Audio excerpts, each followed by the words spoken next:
Le MRC face au piège de l'arrogance de celui qui est du côté du bon, de la raison. Le MRC doit faire très attention. Très attention. Très attention. De tomber dans cette facilité issue de l'arrogance de celui qui est dans le camp de la raison. Les démocrates aux États-Unis l'ont vécu. Les socialistes en France l'ont vécu.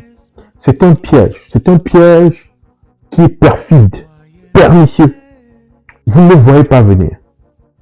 Parce que quand vous avez raison, et vous avez la conviction que vous avez raison, vous pouvez vous perdre dans une forme de facilité, dans une forme de croyance que tout le monde sait que vous avez raison.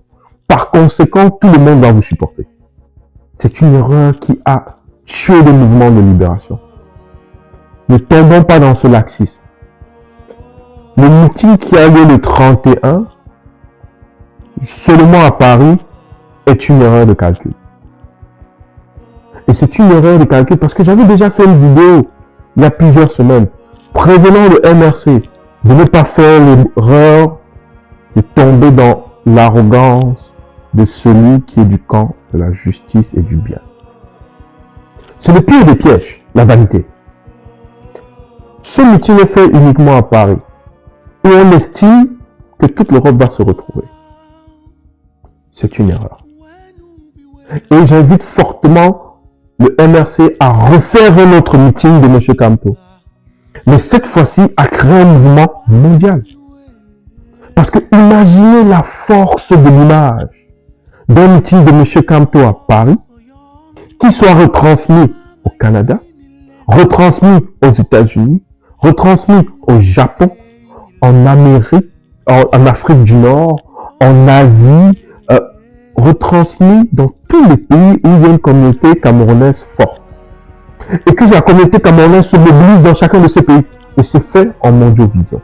Imaginez le pouvoir de cette image.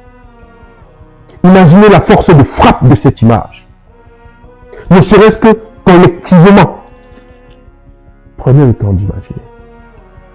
Le MRC doit comprendre. Ce n'est pas un combat qui va se faire de lui-même, en espérant que les gens, parce qu'ils ont trop souffert, ils ne veulent plus souffrir. Vous avez allumé une étincelle dans le cœur des Camerounais. C'est le temps, maintenant jusqu'aux élections, d'en faire une flamme. Alors, ne traînez pas les pieds. Et je reste à votre disposition si vous avez besoin d'idées. Parce que je peux vous assurer d'une chose.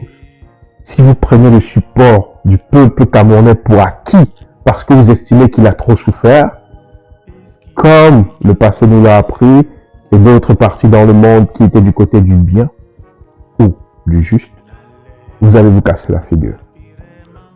Ne tombez pas dans le piège de l'arrogance de celui qui a raison. Restez humble, respectez l'amour et la souffrance du peuple camerounais. Et le meilleur moyen de respecter l'amour et la souffrance du peuple camerounais, c'est de lui démontrer à partir d'aujourd'hui, chaque jour, qu'est-ce que vous pouvez faire pour lui. C'est de lui démontrer à partir d'aujourd'hui, chaque jour, qu'est-ce qui va changer dans sa vie. Et c'est de lui démontrer à partir d'aujourd'hui, chaque jour, que chaque chose que vous lui promettez, c'est pas parce que vous le lui devez, c'est parce qu'il le mérite.